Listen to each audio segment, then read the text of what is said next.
5 বছর মুম্বাই ইন্ডিয়ান্স থেকে মাত্র 3টি ম্যাচ খেলার সুযোগ পেয়েছিলেন। নতুন মৌসুমে 30 লক্ষ টাকায় লখনৌ সুপার জায়ান্টসে যোগ দিলেন অর্জুন তেন্ডুলকর।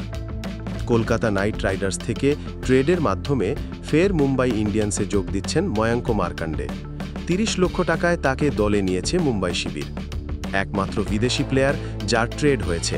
রাজস্থান রয়্যালস থেকে দিল্লি ক্যাপিটালসে যোগ দিচ্ছেন ডেভান ফেরেইরা 1 কোটির চুক্তিতে।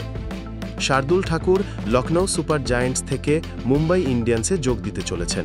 নতুন মৌসুমে 2 কোটি টাকা পাবেন তিনি।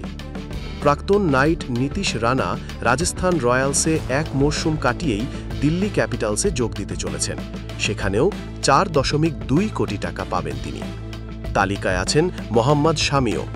সানরাইজার্স হায়দ্রাবাদ থেকে লখনৌ সুপার জায়ান্টসে যোগ দিচ্ছেন শামি 10 কোটি টাকা মূল্যে। রাজস্থান রয়্যালস অধিনায়ক সঞ্জু স্যামসংকে আগামী আইপিএল মরশুমে খেলতে দেখা যাবে চেন্নাই সুপার কিংসের জার্সিতে। ঘর ওয়াপসি হচ্ছে রবীন্দ্র জাডেজার। ফের রাজস্থানের জার্সিতে খেলবেন তিনি। সিএসকে থেকে ট্রেডের মাধ্যমে রাজস্থানে যোগ দিচ্ছেন।